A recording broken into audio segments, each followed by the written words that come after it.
Hey guys, it is Carl Brown for GuitarLessons365.com. Got another one from Korn today. We did our first Korn lesson just a short while ago and got a great response from it. So might as well do another one for you 7-string aficionados. It's not how you say it. But anyway, we are going to do Falling Away From Me. This one's a lot easier than the previous one we did, but it's got some really cool riffs. It's got some really interesting things going on in it too. So we're going to take a look at the whole thing, both parts by Head and Munky. So it's been a lot of fun. Before I get into it though, please subscribe to the channel, ring the bell, do all the thing every YouTuber asks you to do, because it really does help. If you follow a certain YouTuber, you like their content, watch their stuff, their new releases, like the videos, comment on them. It really, really does help. And if you want to help out even more, the best way to do it is join my Guitar Academy, and you're going to see a link to that in the description. Full access to all my courses just with that link. You get a free 7-day trial too. So even the trial, you get full access to everything. So you can check it out for a full week, see if it's something for you. I get live streams with just Academy members every Saturday. We have a great time. You can get your questions answered in real time from me, but you get access to all my courses. For courses, doesn't matter if you're a complete beginner to an advanced player, and where you want to work on high level technique or work on improvisation, ear training theory, guitar tone, you name it, it's all there. So please go check it out. All right, let's jump into this. So as we are with this kind of standard Korn tuning, where I have a 7-string guitar, and then everything is tuned down a whole step from where a standard 7-string guitar. So 7-string is usually like, basically from the E, B, G, D, A, E, but we add a low B string, right? But Korn takes that whole configuration and tunes it down a whole step. So that's going to mean we're going to have the high E string is tuned down to a D, the B string tuned down to an A, G string tuned down to an F, D string tuned down to a C. Oh, harmonic, hey. Then the A string tuned down to a G, the E string tuned down to a D, and the low B string, so the 7th string on the 7-string guitar, tuned down from B down to A. All right, so that's the tuning we're going to be playing in here today. So once you've got that going, by the way, as usual, I'm not going to say the altered string names. I'm going to call it out like it's a standard tuned guitar, because it just makes it easier for me and probably most people. So anyway, let's jump into it. So we have this intro. So the intro was originally played by Head. Now, when he left the band for a while, Munky took over the reins of playing that part, and he fingered it a little bit differently. But I'm going to play it like Head originally did, and when he plays it live now, still he plays it the way he originally did. So same notes, but just played really slightly differently. So this is how he did it.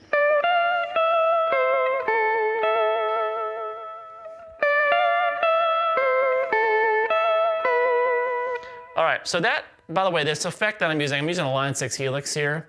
Just a little clean amp setting, but I have a Univibe pedal model of the Univibe pedal there. Kind of like a 7.5 point rate, like on vibrato mode, and like the intensity all the way up. And that's what's giving me that wah, wah, wah, wah, wah, that kind of sound to it. And I got some reverb, like a hall reverb on it too.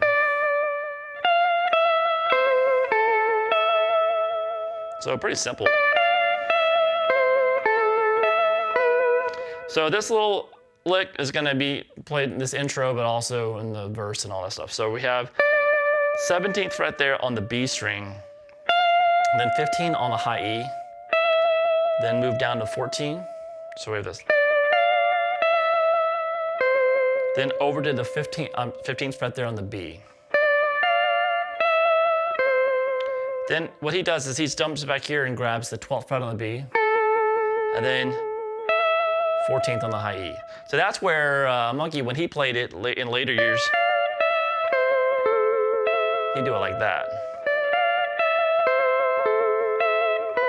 And you can let the notes ring together if you want. But how it was originally played was like I just showed you before. So that's the first time through the melody. And then the second time through it, we're just going to add another note, one more note at the end. So it's the same thing. We're going to add that note at the end, which is the 14th fret there on the B. So you just repeat those together.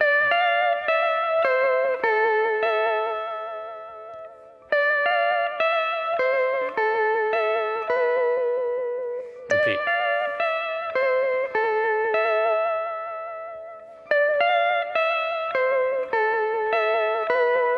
All right, now we get into this main riff when they're both doing this same thing, and it looks like this.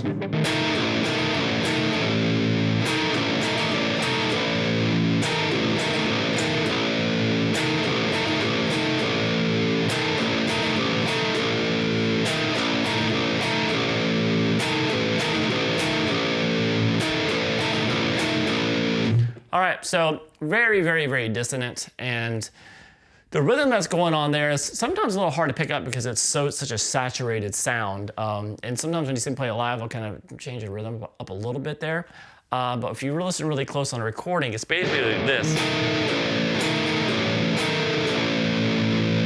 So it's first, the notes that we're playing here, I'm over on the E string. This low E at the 13th fret, 14th fret on the A, and then 15th fret there on the D string. So it's this kind of tritone thing they got going. And then hitting that low string in between them. So we're gonna hit this chord once, then hit that 7th string. And then we're gonna come up and hit this chord twice with a quick down up. Then hit that low string again. And then hit the chord once, and back to the low string. So we just have like 1, 1, 2, 1. So I'm just basically 1, 1, 2, 1. And I'm hitting this low, it's on an A string in between each one.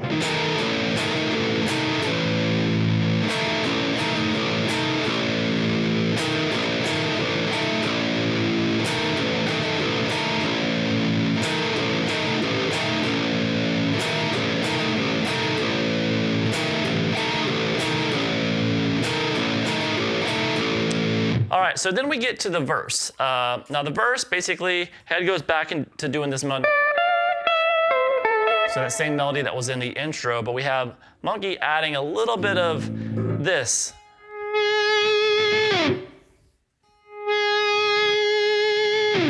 So what he's doing there is he's playing the 11th fret there on the B string and just kind of fading the volume in, so he kind of turned the volume down. And then slowly turn it up while you're adding some really heavy, vibrato on it. And then we'll kind of slide it down a little bit towards the end. So he's doing a lot of that over that riff. So that's really what's going on in the verse. So really make it sound like you need two guitars, obviously. And then we get back to that main riff again.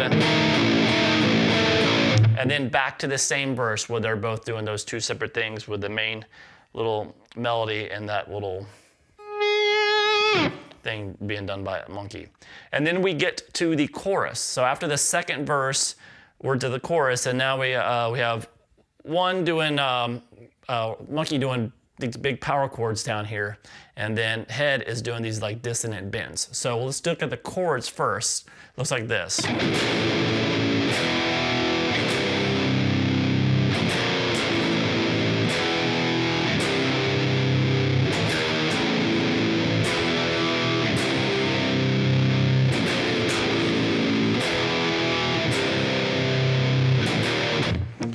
All right, so it's going to start with this low power chord here, the B string there. Obviously, it's an A, but keep going back for it. We'll call this an A string or a B string. Open B power chord. There you go. Tune down to A. All right, so open chord, and then the power chord off the second fret of the E string. And then the power chord off the third fret of the low B. Then first fret. So this.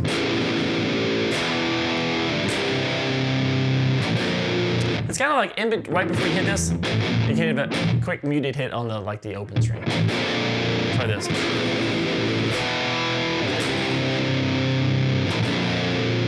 And then we're gonna kind of go through those chords again, but the last chord is going to be different.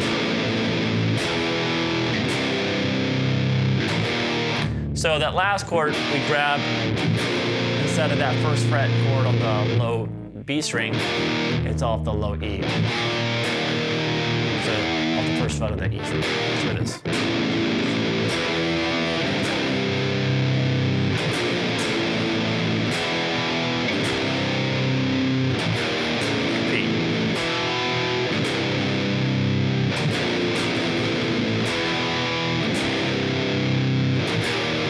All right, so that's what's going on, the main riff to the chorus. Now on top of that, we have this going on.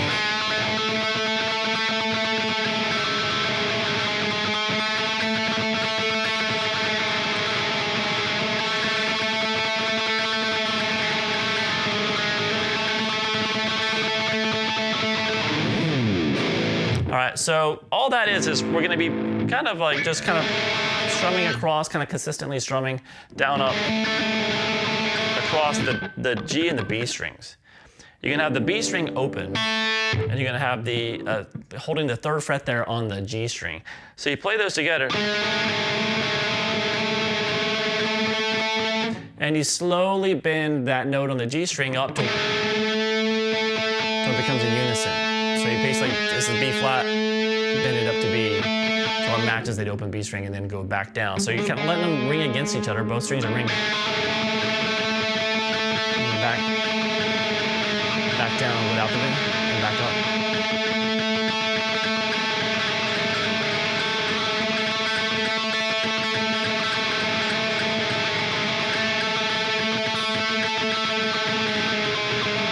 up. All right, so that's going on over.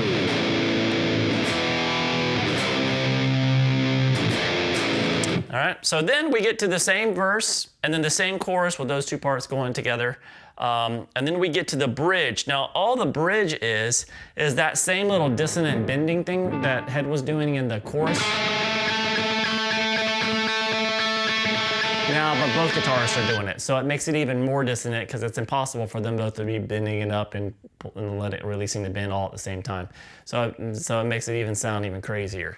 But that's what's going on during the bridge. Both guitarists are doing that same thing, just really making it sound dissonant.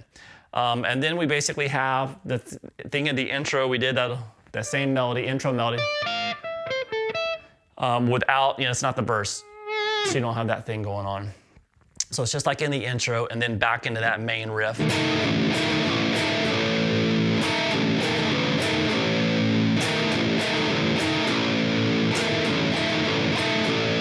All right, and then it just gets to the chorus. It just does the chorus, but it's kind of extended. It's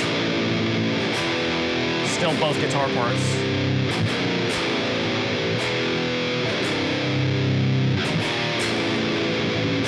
All right, that last chord wasn't in it. I don't know why I played that. So it's just the same chorus, just kind of repeated, like I think it's twice as long. And then we just end the song with that little, just that low A power chord, and then that's being